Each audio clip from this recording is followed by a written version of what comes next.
Hello students, இன்றைக்கி நம்ம என்ன பார்க்க போகிறோம் அப்படின்னா ஃபார்மசூட்டிக்கல் மைக்ரோபயாலஜியில் யூனிட் 1ல் உள்ள இம்பார்ட்டண்ட் கொஸ்டின்ஸ் எல்லாம் பார்ப்போம். ஸோ ஃபஸ்ட்டு கொஸ்டின் என்ன அப்படின்னு பார்த்தோன்னா history and scope of microbiology.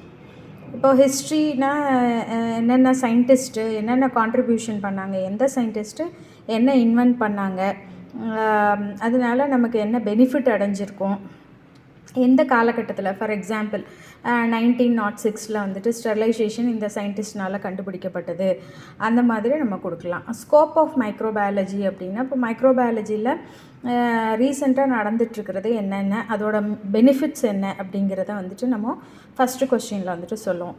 Next பார்த்தோம் அப்படின்னா ப்ரோகேரியோட்ஸ் அண்ட் யூகேரியோட்ஸோட டிஃப்ரென்ஸு. ப்ரோகேரியோட்னா அதோட டயக்ராம் வரைஞ்சிக்கோங்க, ஈகேரியோட் அப்படின்னா அதோட டயக்ராம் வரைஞ்சிக்கோங்க.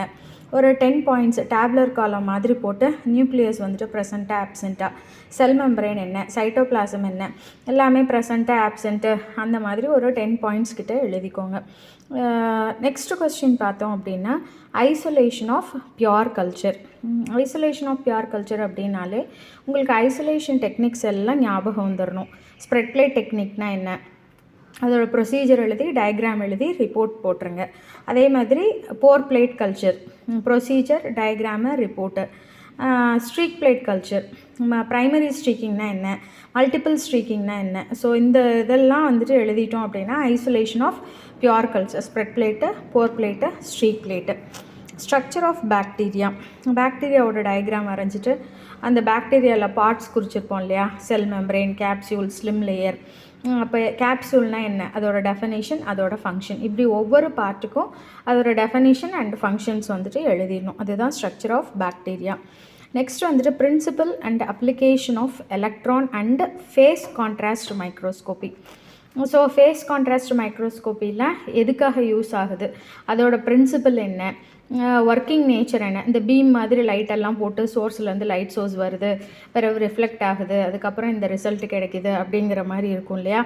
அதெல்லாம் வந்துட்டு எலக்ட்ரான் மைக்ரோஸ்கோப்புக்கு என்ன, ஃபேஸ் கான்ட்ராஸ்ட் மைக்ரோஸ்கோப்பிக்கு என்ன அப்படிங்கிறத வந்துட்டு எழுதிடணும். Next growth curve. Growth curve அப்படின்னாலே உங்களுக்கு 4 ஃபேஸஸ் வந்துட்டு ஞாபகம் வந்துடணும். அப்போ கிராஃபிக்கல் ரெப்ரசன்டேஷன் போட்டுருங்க. லாகு ஃபேஸ், லேகு ஃபஸ்ட்டு, அதுக்கடுத்து லாகு, அதை வந்துட்டு எக்ஸ்பொனென்ஷியல் ஃபேஸ் அப்படின்னு சொல்லுவோம்.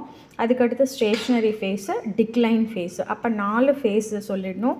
அந்த 4 ஃபேஸஸ்க்கு என்னென்ன எக்ஸ்ப்ளனேஷன் அப்படிங்கிறத சொல்லிடணும். Next total count and viable count. Total count அப்படின்னா நம்பர் ஆஃப், நம்ம கல்ச்சர் மீடியாவில் காலனிஸ் இருக்கும் இல்லையா, அதில் வந்துட்டு எது வந்துட்டு டெட் செல்ஸு, எது வந்துட்டு லிவிங் செல்ஸு. இப்போ டோட்டல் கவுண்ட் அப்படின்னா cells, total number of cells, அது டெட் செல்லாகவும் இருக்கலாம், லிவிங் கண்டிஷன் வயபிள் செல்ஸாகவும் இருக்கலாம். அப்போ டோட்டல் நம்பர் ஆஃப் செல்ஸை வந்துட்டு சொல்கிறது டோட்டல் கவுண்ட்டு. வயபிள் கவுண்ட் அப்படின்னா என்ன அப்படின்னா only number of living cells, viable cells மட்டும் சொல்லணும். அதுக்கடுத்து கல்ச்சர் மீடியா. கல்ச்சர் மீடியானா என்ன, அதோட டெஃபனிஷன். கல்ச்சர் மீடியாவில் ஒரு மைக்ரோ ஆர்கானிசம் வளர்கிறதுக்கான நியூட்ரிஷனல் சப்போர்ட்ஸ் வந்துட்டு இருக்கும். எந்தெந்த culture media, types of culture media எழுதலாம். எல்லா solid media, liquid media, enriched media, enrichment media, transport media, அப்படி ஒவ்வொரு மீடியா எதுக்காக நம்ம ஒவ்வொரு மீடியா அதோட ஸ்பெசிஃபிகேஷன்ஸ் என்னென்ன, எக்ஸாம்பிள்ஸ் என்னென்ன, எந்த மாதிரியான ஆர்கானிசம்ஸ் எந்த மாதிரி கல்ச்சர் மீடியாஸில் நம்ம வளர்க்கலாம், இதெல்லாம் நம்ம சொல்லிட்டோம் அப்படின்னா அதுதான் வந்துட்டு கல்ச்சர் மீடியா. லாஸ்ட் என்னன்னு பார்த்தோன்னா anaerobic culture media. Anaerobic culture மீடியானா என்ன அப்படின்னா இப்போ ஆனரோப்ஸ் பார்த்துருக்கோம் இல்லையா.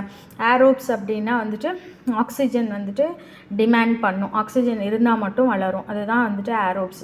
ஆனரோப்ஸ் அப்படின்னா ஆக்சிஜன் இல்லைன்னா தான் வளரும், அதுதான் வந்துட்டு ஆனரோப்ஸ்.